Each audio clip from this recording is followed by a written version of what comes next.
येते की बाबासाहेब आंबेडकर हे केवळ भारतातीलच नाही तर एक जगातील महान व्यक्ती किंवा ज्ञानाच्या बाबतीत ज्ञाननिष्ठेच्या बाबतीमध्ये बाबासाहेब हे जगातले काही महत्त्वाचे जे मोजके बोटावर मोजण्याइतके व्यक्ती होते त्यामध्ये बाबासाहेबांचं एक महत्त्वाचं असं स्थान राहिलेलं आहे. मी आत्ताच तुम्हाला हे सांगत होतो की भीमराव रामजी आंबेडकर यांना अतिशय आदराने लोकांनी जनतेने बाबासाहेब ही पदवी दिलेली आहे की तुम्ही आमच्यासाठी पिता समान आहात, वडिला समान आहात, अशा पद्धतीची पदवी त्यांना लोकांनी बहाल केलेली आहे. बाबासाहेब आंबेडकरांनी ज्ञानाची इतकी साधना केली. जेव्हा तुम्ही बाबासाहेब आंबेडकरांचा परिचय तुम्ही जेव्हा पाहाल, तो परिचय पाहिल्यानंतर तुमच्या लक्षात येईल की बाबासाहेब आंबेडकरांची ही ज्ञानसाधना कशा पद्धतीची होती किंवा ज्ञानासाठी बाबासाहेब आंबेडकर किती धडपड करत होते आणि हे ज्ञान मिळवून आपणच स्वतः काहीतरी आपला स्वार्थ साधावा, बघा हा उद्देश बाबासाहेब आंबेडकरांचा कधीच नव्हता. म्हणून आज संपूर्ण भारतामध्ये किंवा जगामध्ये बाबासाहेब आंबेडकरांचं जे काही नाव घेतलं जातं त्यामागं त्यांची राष्ट्राविषयी असलेली तळमळ, सर्वसामान्य माणूस, शोषित, दलित, बहुजनातला माणूस हा शिकला पाहिजे, त्याच्यावर होणारे अन्याय अत्याचार थांबले पाहिजेत, समाज हा ज्ञानी झाला पाहिजे, ही जी तळमळ आहे ही तळमळ बाबासाहेब आंबेडकरांच्या एकंदरीत त्यांच्या संपूर्ण जीवनामध्ये किंवा वाटचालीमध्ये असलेली दिसून येते.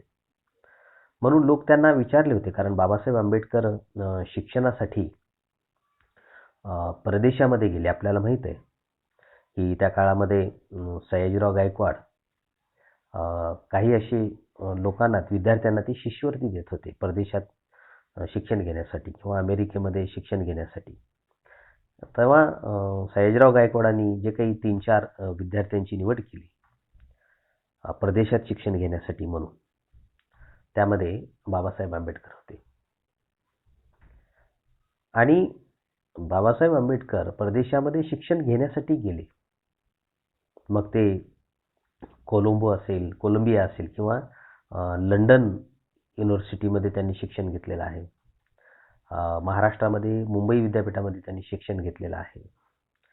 परदेशामध्ये शिक्षणासाठी गेल्यानंतर तिथे सुद्धा बाबासाहेब आंबेडकरांनी एक स्वतःचं वेगळं असं अस्तित्व, वलय त्यांनी आपल्या ज्ञानाच्या जोरावर, आपल्या संशोधनाच्या जोरावर त्यांनी निर्माण केलेलं होतं. म्हणून लोक बाबासाहेब आंबेडकरांना काहींनी असं विचारलं की बाबासाहेब तुम्ही इतकं म्हणजे परदेशात जाऊन शिक्षण घेता, इतकी धडपड तुम्ही करता, तुम्ही व्यवस्थित वेळेवर झोपत नाही, तुम्ही एखादा 3 वर्षाचा कोर्स असेल तर ते आपल्याला 1.5 वर्षात कसं कंप्लीट करता येईल याचा तुम्ही प्रयत्न करता, तुम्ही 8 तास बसण्याऐवजी तुम्ही 12 तास बसता अभ्यासाला, 18 तास तुम्ही अभ्यास करता, किंवा यामागं काय नेमकं तुमचं प्रयोजन आहे, तुम्ही तुमच्या एकंदरीत तुमच्या तब्येतीचा देखील तुम्ही विचार करत नाही. असं जेव्हा बाबासाहेब आंबेडकरांना विचारलं गेलं तेव्हा बाबासाहेब आंबेडकर असं म्हणाले होते की माझ्या देशातील जी काही सर्वसामान्य अशी गोरगरीब जनता आहे, ती जनता अतिशय असं निद्रिस्त आहे, निवांत ती झोपलेली आहे आणि त्या झोपलेल्या लोकांना उठवण्यासाठी मला जागं राहणं गरजेचं आहे, मला जागणं गरजेचं आहे. मी जर नाही जागलो, मी जर नाही अभ्यास केलो तर खऱ्या अर्थाने माझा जो समाज आहे, माझ्या देशातील जी जनता आहे, ती जनता उठणार नाही, ते तसंच झोपून राहतील, त्यांना काही कळणार नाही. म्हणून माझ्या माणसांना जागं करण्यासाठी, माझ्या या बहुजनांना उठवण्यासाठी म्हणून मी खऱ्या अर्थाने या ठिकाणी मी जागत राहतो, सातत्यानं मी ज्ञानसाधना करत आहे, अशा पद्धतीची प्रतिक्रिया बाबासाहेब आंबेडकरांनी दिलेली होती. म्हणून खऱ्या अर्थाने ज्ञानाला केंद्रस्थानी ज्यानं बनवले बाबासाहेब आंबेडकरांनी, की या अभ्यासाच्या माध्यमातून भारताला बाबासाहेब आंबेडकरांनी फार मोठं असं क्रांतिकारी तत्त्वज्ञान दिलेलं आहे. मग ते तत्त्वज्ञान ज्ञानाचं आहे, ते तत्त्वज्ञान चळवळीचं आहे, ते तत्त्वज्ञान शिक्षणाचं आहे, ते तत्त्वज्ञान माणुसकीचं आहे, की अशा पद्धतीचं किंवा ते तत्त्वज्ञान राजकारणातलं असेल. कारण बाबासाहेब आंबेडकर यांनी राजकारणामध्ये सुद्धा ते होते नव्हे तर स्वतंत्र भारताच्या मंत्रिमंडळाचे ते पहिले कायदेमंत्री होते बाबासाहेब आंबेडकर. तर अशा पद्धतीची जी शिकवण आहे ती बाबासाहेब आंबेडकरांची होती. कोणीतरी बाबासाहेब आंबेडकरांना असं विचारलं की बाबासाहेब, तुम्ही इतकं धडपड करता, इतकं खूप असं अभ्यास करता, साधना करता, आणि नेमकं तुमच्या जीवनाचं तत्त्वज्ञान तरी काय आहे ते मला थोडक्यात सांगा, एखाद्या ओळीमध्ये सांगा. बाबासाहेबांना त्यांच्या अनुयायांनी हा प्रश्न विचारला की तुमच्या जीवनाचं तत्त्वज्ञान काय आहे. तेव्हा बाबासाहेब आंबेडकरांनी त्यांना अगदी एका ओळीमध्ये त्यांनी उत्तर दिलेलं होतं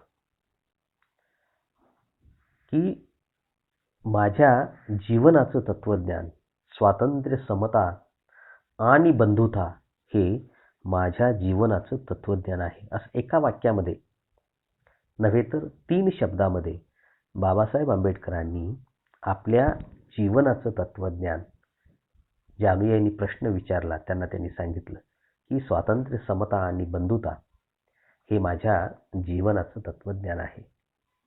म्हणून यासाठीच बाबासाहेब आंबेडकरांनी खऱ्या अर्थाने शिका, संघटित व्हा, संघर्ष करा, अशा प्रकारे त्यांनी सर्व लोकांना सांगितलेलं होतं की शिक्षण घ्या. तुम्ही शिक्षण घेऊन खऱ्या अर्थाने तुम्ही संघटित व्हा, संघर्ष करा. त्याशिवाय आपल्याला काही मिळणार नाही. तुम्ही असं झोपेमध्ये राहू नका. ही जी शिकवण आहे ही शिकवण बाबासाहेब आंबेडकरांची होती. म्हणून बाबासाहेब आंबेडकरांकडे एक मानवतेचा दीपस्तंभ म्हणून पाहिलं जातो. ज्ञाननिष्ठेचा एक वैश्विक आदर्श म्हणून बाबासाहेब आंबेडकरांकडे पाहिलं जातो. किंवा भारतीय राज्यघटनेचे शिल्पकार म्हणून देखील बाबासाहेब आंबेडकरांचा उल्लेख केला जातो. इतिहासाचे संशोधक किंवा धर्माचे चिकित्सक, वंचिताच्या उद्धारासाठी आयुष्य समर्पित करणारे महामानव आणि अशा अनंत पैलूचा सामाजिक योद्धा म्हणून बाबासाहेब आंबेडकरांचं आवर्जून सगळेजण उल्लेख करत असतात. म्हणून बाबासाहेब आंबेडकर हे जसे कायद्याचे अभ्यासक होते, तसे ते इतिहासाचे संशोधक होते, तसे ते धर्मचिकित्सक सुद्धा होते. बाबासाहेब आंबेडकर धर्मचिकित्सक होते याची कल्पना तुम्हाला केव्हा येईल? जेव्हा बाबासाहेब आंबेडकरांनी 1956 साली बौद्ध धर्माचा स्वीकार केला. त्यावेळेस त्यांनी त्याच्या आधी अनेक धर्माचा अभ्यास केलेला होता. अनेक धर्मातील लोकांनी बाबासाहेबांना विनंती केली होती की तुम्ही आमच्या धर्माचा स्वीकार करा. तेव्हा बाबासाहेब आंबेडकरांनी सर्व धर्माचा बारकाईने त्यांनी अभ्यास केला. डोळस दृष्टीने बाबासाहेबांनी अभ्यास केला आणि त्यातून अभ्यास करून त्यांनी अंतिम टप्प्यामध्ये बौद्ध धर्माचा स्वीकार केलेला आहे.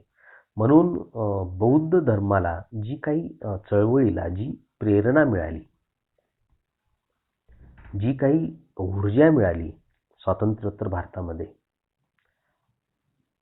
त्याला बाबासाहेब आंबेडकर हे कारणीभूत आहेत. म्हणून महात्मा गौतम बुद्ध, अशोक याच्यानंतर खऱ्या अर्थाने बौद्ध धर्माकडे लोकांचं जे आकर्षण वाढलेलं होतं, त्याला बाबासाहेब आंबेडकरांचं धर्मांतर देखील तितकंच ते कारणीभूत असलेलं आपल्याला दिसून येते. आणि त्याला मूळ जे कारण आहे ते त्यांचे जी गुरुजी आहेत. कारण बाबा आंबेडकर शाळेमध्ये असताना त्यांचे जे गुरुजी आहेत, अर्जुन केळुस्कर नावाचे गुरुजी, त्यांनी त्यांना एक पुस्तक भेट दिली. त्या पुस्तकाचं नाव आहे महात्मा गौतम बुद्धाचे चरित्र. अर्जुन केळुसकर गुरुजींनी यांनी शिवाजी महाराजांचं चरित्र लिहिलं, गौतम बुद्धाचं चरित्र लिहिलं, अनेकांची चरित्र त्यांनी अभ्यास करून अशा पद्धतीने लिहिलेली आहेत. म्हणून केळुसकर गुरुजींचं जे काही जे चरित्र आहे महात्मा गौतम बुद्ध नावाचं, ते चरित्र वाचण्यामध्ये आलं बाबासाहेब आंबेडकरांना आणि तेव्हापासून मग त्यांच्या मनामध्ये एक प्रकारची अशी या बौद्ध धर्माविषयी आकर्षण एक निर्माण झालं आणि त्यातूनच मग ते सूक्ष्म अशा पद्धतीने धर्माची चिकित्सा करायला त्यांनी सुरुवात केली. म्हणून एक राज्यशास्त्रज्ञ, अर्थशास्त्रज्ञ, समाजशास्त्रज्ञ, विधिशास्त्राचे अभ्यासक अशा पद्धतीने एक जगविख्यात प्रज्ञावंत, बहुजनांच्या दुःखाला वाचा फोडणारे पत्रकार बाबासाहेब आंबेडकर हे नियतकालिक चालवित होते. मग ते मूक नायक आहे, प्रबुद्ध भारत आहे, जनता आहे, समता आहे, बहिष्कृत भारत आहे, हे सगळे नियतकालिक स्वातंत्र्यपूर्व काळामध्ये बाबासाहेब आंबेडकर स्वतः चालवित होते. म्हणून एक सर्वसामान्य माणसाच्या दुःखाला वाचा फोडणारे, त्यांचे प्रश्न समजावून घेणारे, त्यांना दिशा देणारे पत्रकार म्हणून सुद्धा बाबासाहेब आंबेडकरांचा उल्लेख केला जातो. म्हणून अशा या विश्वविख्यात कायदेपंडित असलेल्या बाबासाहेबांना आपल्याला माहीत आहे की मरणोत्तर भारतरत्न पुरस्कार त्यांना मिळाला. भारतरत्नाने त्यांचा गौरव केला गेलेला आहे. एकंदरीत बाबासाहेब आंबेडकरांचं जे चरित्र आहे आपल्याला फारसं म्हणजे इथं विस्तारानं पाहायचं नाही की एक काही मुद्दे आपल्या लक्षात आली पाहिजेत, आपल्याला समजली पाहिजेत. म्हणून मी या ठिकाणी थोडक्यामध्ये एक सारांश रूपाने बाबासाहेबांची जडणघडण, बाबासाहेबांचा परिचय मी आपल्याला करून देत आहे. बाबासाहेब हे बहुभाषिक होते, लक्षात घ्या. अलीकडे बहुभाषिकांची संख्या खूप कमी झालेली आहे. तुम्हाला जेवढ्या भाषा जास्त अवगत असतील तेवढं तुमचं ज्ञान हे वाढत जाणार आहे. बाबासाहेब आंबेडकरांना मराठी, संस्कृत, पाली, इंग्रजी, हिंदी, फ्रेंच, जर्मन अशा अनेक भाषा बाबासाहेब आंबेडकरांना चांगल्या पद्धतीने अवगत होत्या. कारण परदेशामध्ये जाऊन तिथे स्वतःची गुणवत्ता सिद्ध करणे, तिथं सुद्धा टॉपवर राहणे, म्हणजे यावरून बाबासाहेबांची जी साधना आहे ती किती होती किंवा ज्ञानासाठी बाबासाहेब काय केले त्या संदर्भात अनेक असे प्रसंग आहेत, अनेक उदाहरण प्रसंग त्यांच्या जीवनामध्ये घडलेले आहेत, आलेले आहेत की ज्ञानासाठी बाबासाहेबांनी आपल्या कुटुंबाकडे दुर्लक्ष केलेलं होतं. की ही जी ज्ञानपिपासू जी वृत्ती आहे की ज्ञानाशिवाय खऱ्या अर्थाने आता शिक्षणाशिवाय तरुणोपाय नाही, शिक्षणाशिवाय ज्ञानाशिवाय आपण तारू शकत नाही, त्याशिवाय आपल्याला पर्याय नाही, हे जेव्हा बाबासाहेब आंबेडकरांना कळालं तेव्हा ते स्वतः शिकले, उच्च शिक्षित झाले आणि त्यानंतर मात्र त्यांनी समाजामध्ये बदल झाला पाहिजे या सामाजिक बांधिलकीच्या दृष्टिकोनातून बाबासाहेब आंबेडकर हे कार्यरत राहिले. तर असे हे बाबासाहेब आंबेडकर की त्यांचे अनेक असे ग्रंथ आहेत. Castes in India, who were the Shudras, शूद्रपूर्वी कोण होते, thoughts on Pakistan, Buddha and his Dhamma, problem of rupees इत्यादी काही ग्रंथ त्यांचे प्रकाशित आहेत.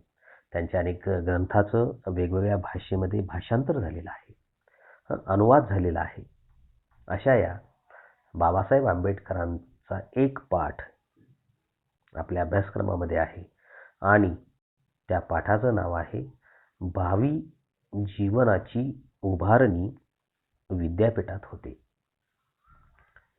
खरं तर प्रस्तुत पाठ म्हणजे बाबासाहेब आंबेडकरांनी एल्फिन्स्टन कॉलेजमध्ये मुंबई येथे 15 डिसेंबर 1992 साली त्यांनी एक भाषण दिलेलं होतं आणि तेच भाषण लिखित स्वरूपामध्ये प्रकाशित झालं आणि ते भाषण आपल्या अभ्यासक्रमामध्ये या ठिकाणी ठेवण्यात आलेलं आहे, की एका महाविद्यालयामध्ये, एका कॉलेजमध्ये बाबासाहेबांनी दिलेलं हे भाषण आहे.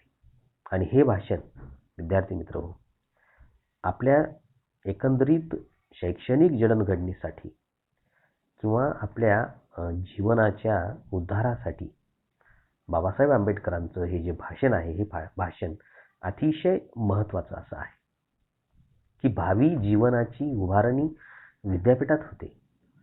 आता तुम्ही BCom प्रथम वर्षाला आलात म्हणजे आता तुम्ही असं बोर्डाचे विद्यार्थी तुम्ही नाही. आता जसं पहिलं तुमचं लातूर बोर्ड, औरंगाबाद बोर्ड वगैरे होतं, पुणे बोर्ड आहे. तुम्ही आता बोर्डाचे विद्यार्थी नाही, आता तुम्ही विद्यापीठाचे विद्यार्थी झालेले आहात. म्हणजे आता तुम्ही कॉलेज जीवनामध्ये तुम्ही आलेले आहात. आणि तुम्ही जरी महाविद्यालयात शिकत असलात तरी किंवा आम्ही जरी या महाविद्यालयामध्ये अध्यापन करत असलो तरी तुमचं आणि आमचं जे विद्यापीठ आहे ते विद्यापीठ हे नांदेडला असलेलं स्वामी रामानंद तीर्थ मराठवाडा विद्यापीठ आहे. आणि त्या विद्यापीठाची जी ध्येय धोरणं असतात किंवा विद्यापीठांच्या मार्गदर्शनानुसारच आपण आपली शैक्षणिक वाटचाल आपण करत असतो. म्हणून आपल्याला खऱ्या अर्थाने भविष्यामध्ये उज्ज्वल अशा पद्धतीचं यश संपादन करायचं असेल, बाबासाहेब आंबेडकर असं म्हणतात की तुम्ही विद्यापीठीय शिक्षण घेणं फार गरजेचं आहे. बघा, हे शीर्षक आपल्याला वेगवेगळ्या पद्धतीनं या शीर्षकाचा अन्वयार्थ आपल्याला लावता येतो. तुम्ही थोडंसं कामापुरतं शिक्षण घेऊन तुम्ही थांबू नका, किंवा तुम्ही पोटापाण्यापुरतं शिक्षण घेऊन तुम्ही थांबू नका. यापुढे तुम्ही अजून जायला पाहिजे, अजून चांगल्या पद्धतीचं तुम्ही वाचन करायला पाहिजे, चांगल्या पद्धतीचं तुम्ही लेखन करायला पाहिजे, चांगलं उच्च शिक्षण घेतलं पाहिजे. आणि हे उच्च शिक्षण घेतल्यामुळं आपल्या नंतरच्या पिढ्यासुद्धा सुधारत असतात, हे वास्तव आहे.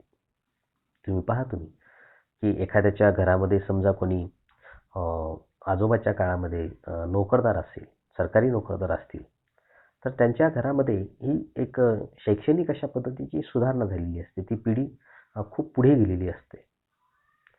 पण एखाद्याच्या घरामध्ये कोणीच नोकरीला नाही, कोणी शिकलेलं नाही, आपणच पहिल्यांदा शिकतो, आपलीच पहिली पिढी आहे, तर त्या घरातलं तुम्ही एकंदरीत वातावरण बघा, त्या घरातली तुम्ही गरिबी पहा, परिस्थिती पहा, तुम्ही यामध्ये तुम्हाला फार मोठा फरक किंवा तफावत असलेली दिसून येते.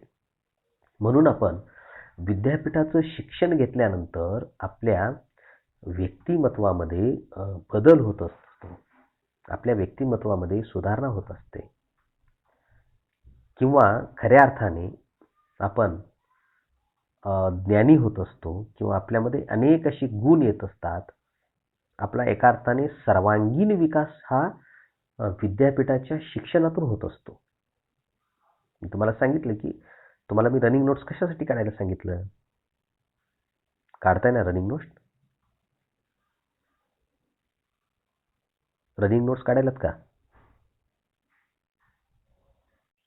हां, तर रनिंग नोट्स तुम्हाला मी कशासाठी काढण्यासाठी सांगितलेलं आहे? हे आपण 10वी-12वी पर्यंत हे प्रयोग आपण फारसे आपण करत नाही. आपण ही गाईड संस्कृती, अपेक्षित संस्कृती, नोट्स संस्कृती ही आपल्या विकासासाठी घातक असते.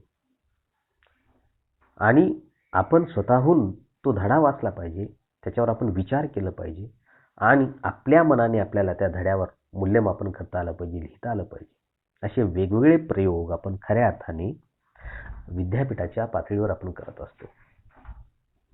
म्हणून आपल्या समग्र जीवनाचीच उभारणी बघा, बाबासाहेब आंबेडकर असं म्हणतात की विद्यापीठात होते.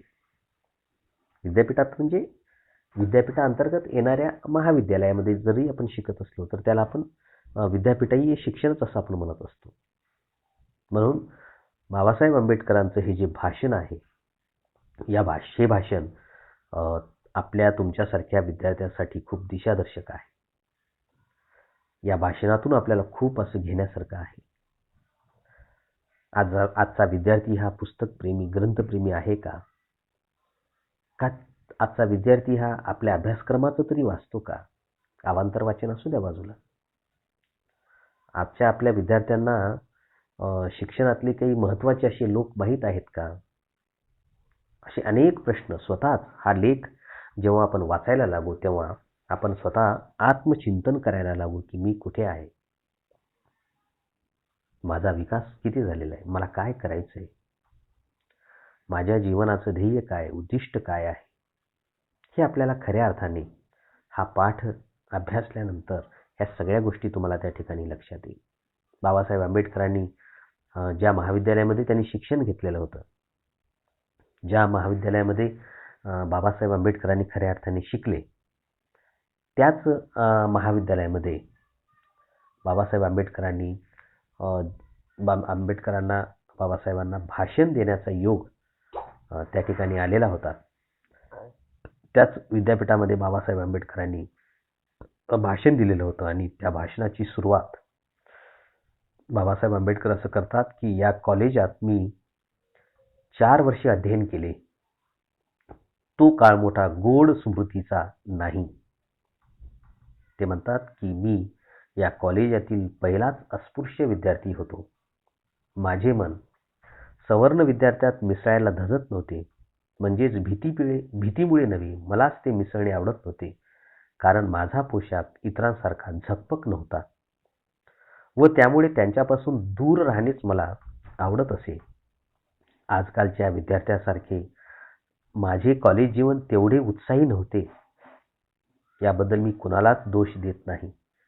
माझ्या शिक्षकांनी, विद्यालय चालकांनी मला ठीक वागवले.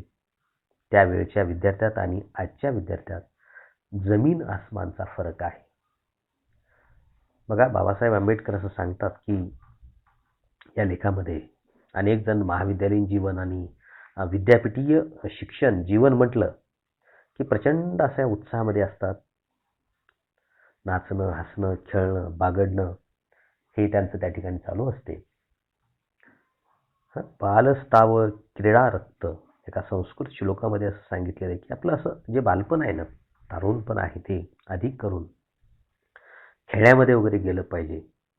परंतु ज्यांचं बालपण, तारुण्य खऱ्या अर्थाने खेळण्यामध्ये जायला पाहिजे होतं, बागडायला जायला पाहिजे होतं, ते गेलं नाही.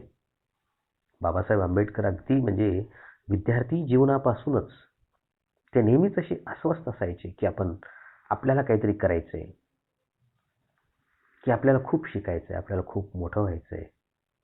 आपल्या आजूबाजूला हे समाजामध्ये जे काही दारिद्र्य आपल्याला दिसते, ते दारिद्र्य आपल्याला संपून टाकायचं आहे आणि एक खऱ्या अर्थाने एक समतेचं राज्य निर्माण झालं पाहिजे. ही जी भावना आहे, ही तळमळ बाबासाहेब आंबेडकरांची होती. म्हणून ते सांगतात की मी ज्या कॉलेजमध्ये शिकत होतो त्या कॉलेजमध्ये मी सगळ्यात गरीब होतो. बाकीची मुलं फक्त वेगळ्या अशा पद्धतीने यायची. कारण खरं तर माणसाच्या पोशाखावरून माणसाचं मूल्यमापन करता येत नाही. लक्षात घ्या, त्या पोशाखावरून माणूस हा काही फार विद्वान आहे असं आपल्याला म्हणता येत नाही. परंतु ज्या महाविद्यालयात शिकत असताना बाबासाहेब म्हणतात की अशी माझी परिस्थिती होती आणि तेच बाबासाहेब मोठे झाल्यानंतर मात्र सगळ्यांना एक त्यांनी आदर्श घालून दिला. तो पोशाखाचा असेल किंवा ज्ञानाचा असेल. म्हणून सुरुवातीच्या महाविद्यालयीन शिक्षणामध्ये की मी स्वतःच काही मुलांपासून मी दूर राहत होतो. मी स्वतःहून त्या मुलामध्ये मिसळत नव्हतो. परंतु बाबासाहेब आंबेडकरांनी या ठिकाणी कोणालाच अशा पद्धतीनं त्यांनी दोष दिलेला नाही.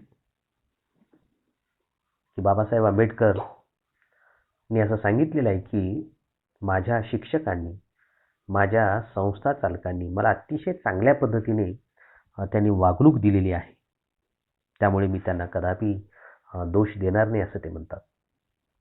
म्हणून त्यावेळचे विद्यार्थी आणि आजचे विद्यार्थी, आता कालांतराने तुम्ही पहा, या 5-6 वर्षामध्ये जे विद्यार्थी विद्यापीठी शिक्षण घेत आहेत, महाविद्यालयीन शिक्षण घेत आहेत, त्यांच्यामध्ये खूप असा बदल झालेला आहे. बहुतांश अशा प्रकारची जी एक शिस्त आहे ती शिस्त असताना दिसत नाही. कॉलेजमध्ये अनेक जेव्हा आपले आता हे ऑनलाईन तास आहे, आपलं ऑफलाईन तास होत असतात. अनेक विद्यार्थ्यांच्याकडे सगळ्याकडे मोबाईल आहेत. अनेक विद्यार्थ्यांना काहीतरी SMS येतात. असं स्थिर असलेलं आपल्याला फारसे विद्यार्थी दिसत नाही. प्रचंड अशी चंचलता विद्यार्थ्यामध्ये आलेली आहे. स्थित ज्याला आपण म्हणतो की स्थिर असणे, ज्याला आपण स्थित प्रज्ञ असं म्हणत असतो, हा जो गुण आहे तो आता विद्यार्थ्यापासून हळूहळू विद्यार्थ्यापासून दूर जात आहे. म्हणून बाबासाहेब आंबेडकरांनी या भाषणामध्ये जे सांगितलेलं आहे की आजचे विद्यार्थी ज्या विद्यापीठाचे शिक्षण घेतात त्याच्या कारभाराकडे मुळीच लक्ष घालत नाहीत. आपण सरळ असं आपण जात असतो, स्टेट आपण जात असतो. आपल्यावर होणारा अन्याय अत्याचार आपण त्याकडे दुर्लक्ष करत असतो. नेमकं काय चालू आहे शाळा महाविद्यालयाच्या या प्रशासनामध्ये, त्याकडेही आपण फारसं लक्ष देत नाही. आपण आपलं शिक्षण आणि आपण इथपर्यंत आपण राहत असतो. आता हे जे वाक्य आहे बाबासाहेब आंबेडकरांचं की आजचे विद्यार्थी ज्या विद्यापीठाचे शिक्षण घेतात त्याच्या कारभाराकडे मुळीच लक्ष घालीत नाहीत.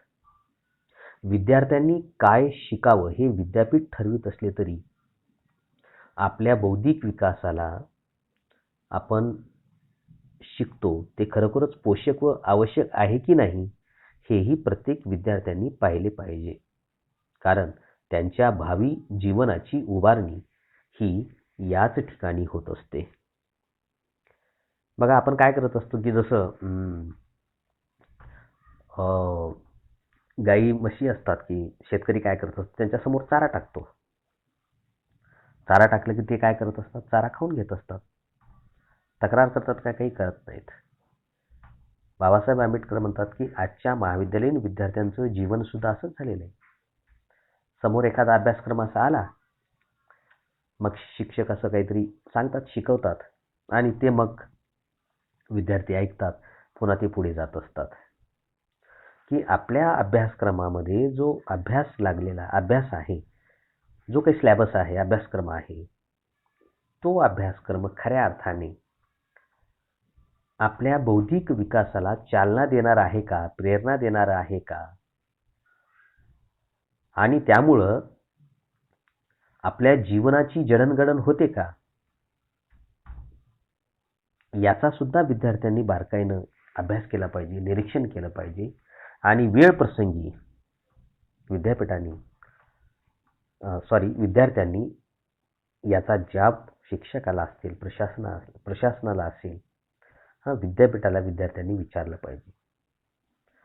म्हणजे बाबासाहेब आंबेडकरांना हे सांगायचं आहे की कुठलीही गोष्ट मागितल्याशिवाय आपल्याला मिळत नाही. आपण जर शांत बसलो तर आपल्याला काही मिळणार नाही. त्यासाठी आपल्याला संघर्ष करावा लागतो, त्यासाठी आपल्याला लढा द्यावा लागतो, त्यासाठी आपल्याला झगडावं लागतं, त्यासाठी आपल्याला झुंजावं लागतं. त्याशिवाय आपल्याला मिळत नाही. म्हणून वेगवेगळी जी काही आंदोलनं सातत्यानं होत असतात, त्या आंदोलनातून सुद्धा एक चांगला अशा पद्धतीचा संदेश जात असतो. चांगल्या अशा पद्धतीनं एखादं शिक्षण असेल किंवा एखादा विचार हा उभा राहत असतो. म्हणून बाबासाहेब आंबेडकरांनी महाविद्यालयामध्ये, विद्यापीठामध्ये शिक्षण घेणाऱ्या विद्यार्थ्यांना हे सांगितलेलं आहे की तुम्ही तुमचेच अभ्यासक्रमाचे 4 पुस्तकं वाचून तेवढ्यापुरतं तुम्ही राहू नका. तुम्ही आजूबाजूचं सगळे निरीक्षण करा. तुम्हाला काही पटलं नसेल तर तुम्ही सरळ त्यांना ते विचारा. स्पष्टपणे तुम्ही बोलत चला. कारण या विद्यापीठातले आपले हे विद्यापीठी शिक्षणातले जे काही आपले 3-4 वर्ष असतात, हे 3-4 वर्ष जर आपले समजा वाया गेले, या 3-4 वर्षामध्ये जर आपण काही घेऊ शकलो नाही तर आपली भावी जीवनाची उभारणी ही होऊ शकत नाही. आपल्या समग्र भावी जीवनाच्या जडणघडणीमध्ये विद्यापीठीय शिक्षण फार महत्त्वाचं आहे. या विद्यापीठीय शिक्षणाच्या माध्यमातून खऱ्या अर्थानं राष्ट्राचा आदर्श नागरिक निर्माण झाला पाहिजे. बघा, ही अपेक्षा बाबासाहेब आंबेडकरांची होती. आपण डिग्र्या घेतलो, पदव्या घेतलो, आणि आपल्या स्वार्थासाठी आपण वाटचाल करू लागू, याला काही अर्थ राहत नाही.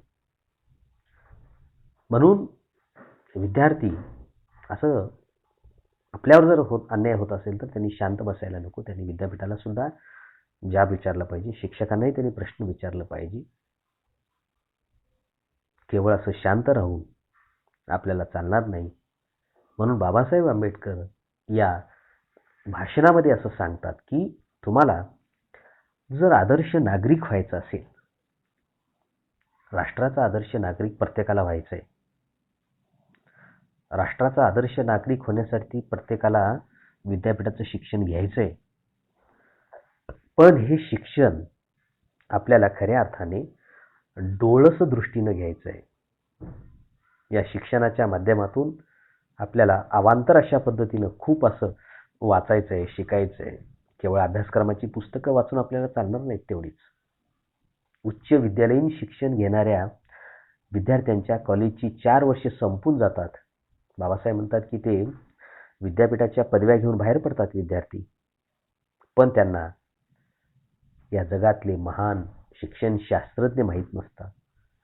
त्यांना प्लेटो माहीत नसतो, त्यांना अरिस्टॉटल माहीत नसतो, त्यांना खऱ्या अर्थाने स्वामी विवेकानंद माहीत नसतात, महात्मा ज्योतिबा फुले माहीत नसतात.